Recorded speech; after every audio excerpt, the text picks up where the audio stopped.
This call is from Jordan LaRon. an inmate at a federal prison. My name is Jordan Beauregard. I'm currently being housed at the Marvin Detention Center. I want to go over some of the hardships that we are facing on a daily inside these walls. Some of the things you might hear that they are doing for our safety and well-being, our lives, and just pure BS.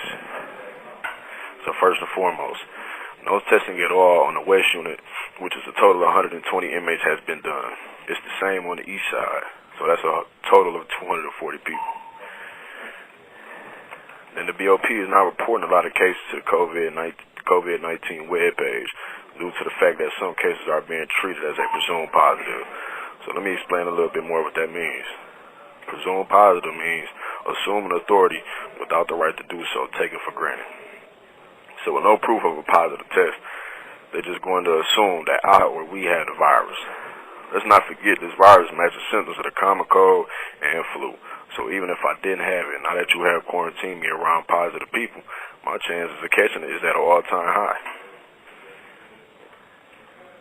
So ones like our family, friends, and the community are unable to monitor the effectiveness of the BOP COVID-19 response due to them being irresponsible and careless. And the spread behind bars is more rampant than what some may think they know on the outside world due to the fact of some people not being tested at all until they are nearly in a hospital bed. How is that right? We are human just like anyone else. We have a heartbeat just as much as the person with their freedom does. So at a time like this, why are we being treated as an outcast?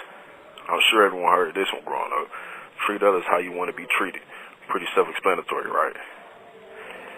So what is the real number of inmates in the federal prison system that have been affected? Nobody knows. But I read something this week, and it was from a reliable source in the world, and it said, according to science, you can expect it to hit 177,000. And that is the total number of inmates in the federal prison system. So now we're talking about infecting a city with the population of Flint and Saginaw combined together, for example. My people, we got to open our eyes to see the real cause and effect of this crisis.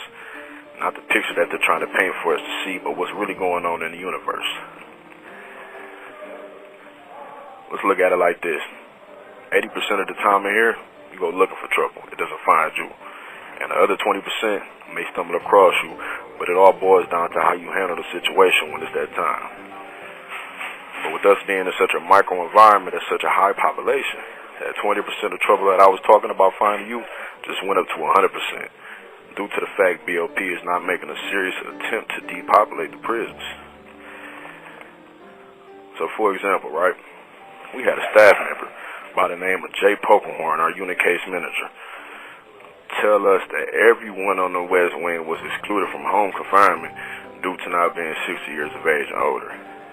That was not one of the requirements set into place by Attorney General William Barr.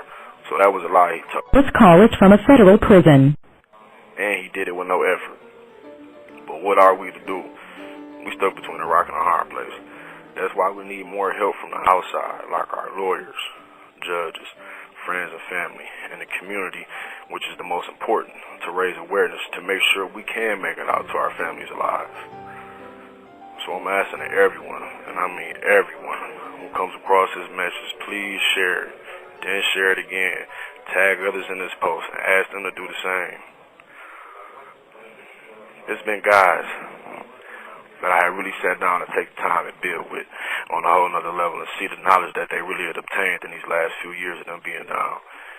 And some guys, whether they done had 3, 4, 5, maybe even 6 years, I've seen them guys attain more knowledge, and some guys have been down 15, 20 years, and they ready. They meet the requirements to home confinement. They anywhere within 6 months to a year, to maybe in a year and a half, and they still meet the requirements. Why are they not getting home confinement? They have no real reason why not to give us home confinement. 60 years and older, we do. That is not one of the requirements set into place by William Barr. That when he set it in for March 23rd and April 2nd or 3rd, that is not one of the requirements. So I look at it like this: they playing with our lives like a piñata. You know, the things that kids play with at their birthday parties. 10 times out of 10, them kids is gonna hit that piñata, bust it open, and all the candy is gonna fall on the ground.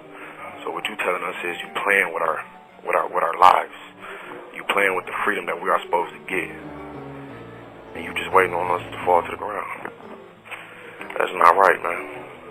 So, I would like to close out the statement saying this. I love you to all my family, my friends, and the ones trying to make a difference. And even the ones who didn't take the time to listen, read, or share this post. Because I have no hate in my heart for no one. I also give my word to keep everyone in my prayers. So if this is the last time you hear my voice, just know I did my best to stay healthy, stay strong. But I can say this is the first time since I have been incarcerated that yes, I am scared for my life.